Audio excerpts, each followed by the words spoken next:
Hello students, today we start a new topic and in the last lecture we discussed up to the uh, transportation, its functions of construction material management, and today we start a new subtopic of the functions of construction material management. So it's inventory, monitoring and control. So inventory may be defined as a useful but ideal resources. So what is useful but ideal resources? If the resources is some physical and tangible object such a material, then it is generally termed as a stock, and the stock and inventory are a synonymous terms. So one like machinery like excavator. So excavator is used to excavate any area, but in a when excavation is completed and substructure and superstructure is start, then after excavator is put at a ideal condition. So it's ideal resources. It's a useful machinery, but on a site as a ideal resources. So it's a usable but ideal resources. So it's a inventory uh, management control. So how to we control this type of the machinery not put at as a ideal condition. So here when any machinery required, so we purchase or done as a rent. So it's only one solution as a inventory monitoring and control. Then after inventory management is a high enable to control, and across the industries there is a sustainable potential for a cost reduction through the proper design of procurement policies and reduction in uncertainty to lead the varieties reduction in and many other ways. So here some of the reason could be used to justify the inventory. So improve the customer services. So when we improve the customer services, so no any machinery or any item are not in a ideal as a ideal resources. Next is a permit a purchase and transportation economics based on the notice that both the product and procurement and transportation cost will be reduced if lot size are large. So like a large size project, so some of the machinery is in ideal condition, so it's a permit or transport to another site, and we use at another site or put as a rent, so we reduce the inventory. Then after huge contingency, while there is now fewer labor dispute is most economies, fire, floods, and other variable can create a problem. So here, so this type of the situation, inventory management is compulsory required, and monitoring and control is compulsory required.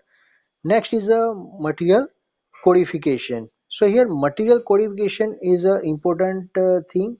Like in some of the market code is given, and fix a sticker on any packet, etc. So it's one type of the material coding system. So your material codification is an important function in a material management, especially in a construction company where thousands of the different material are used.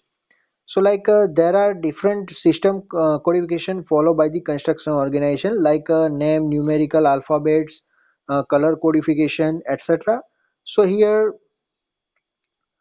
codification number are used while alphanumerical system both later and numerical are used, and color codification are used of a different color scheme to codify the different item.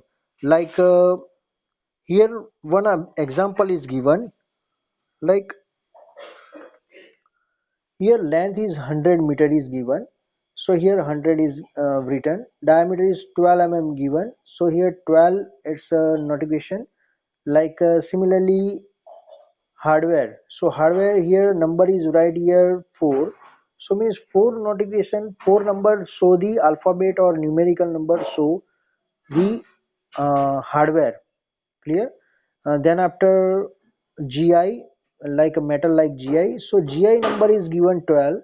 So here all these things are written at here. So like one number show the heavy tools and uh, second number show the small tools, third one three number show the consumable, fourth one is electrical items. So these are the different coding system is there to solve the material confusion. And the purpose of the material codification is to proper identification of the item by all the department concerned, and avoiding the use long description of the item, and also avoid the duplicate stock.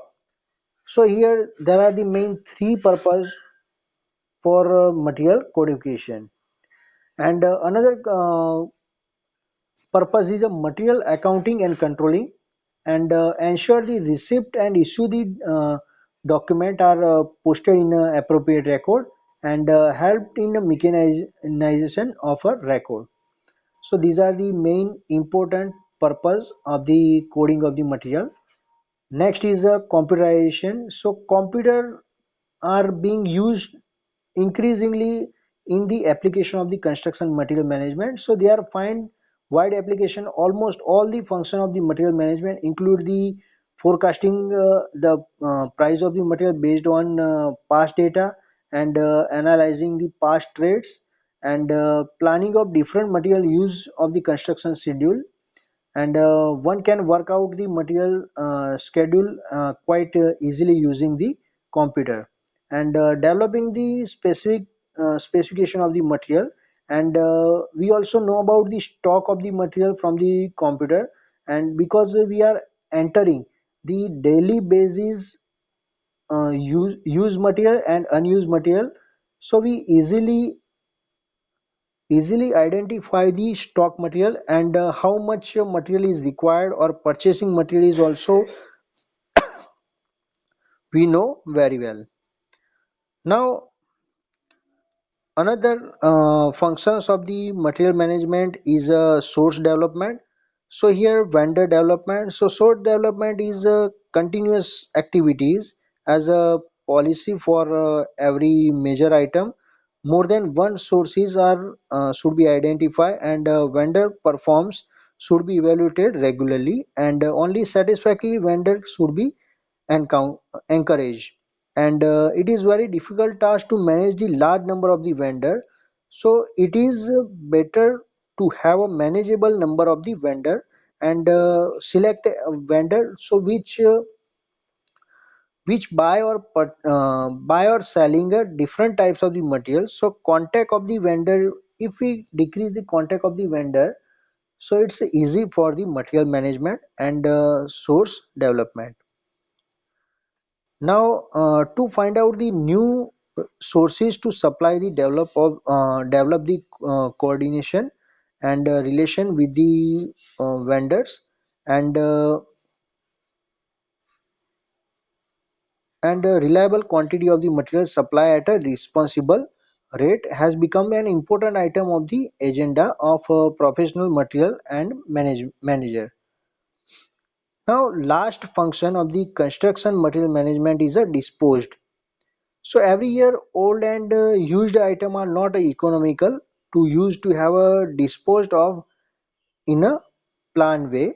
So for this quantity and quality of the material to be disposed of should be assessed. So like the reusable item from the scrap can be retained for further use, and remaining scrap is disposed of either by selling, and it's some scrap dealer, or through process floating inquiry, collecting the quotation and awarding to the highest bidder.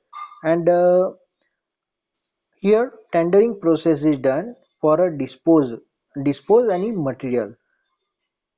And normally while disposing of scrap, payment is collected in advance from the scrap buyer. So it's important construction material management functions. Now in the next lecture we discuss about the another topic. So here we complete our topic of the construction material management functions. Thank you.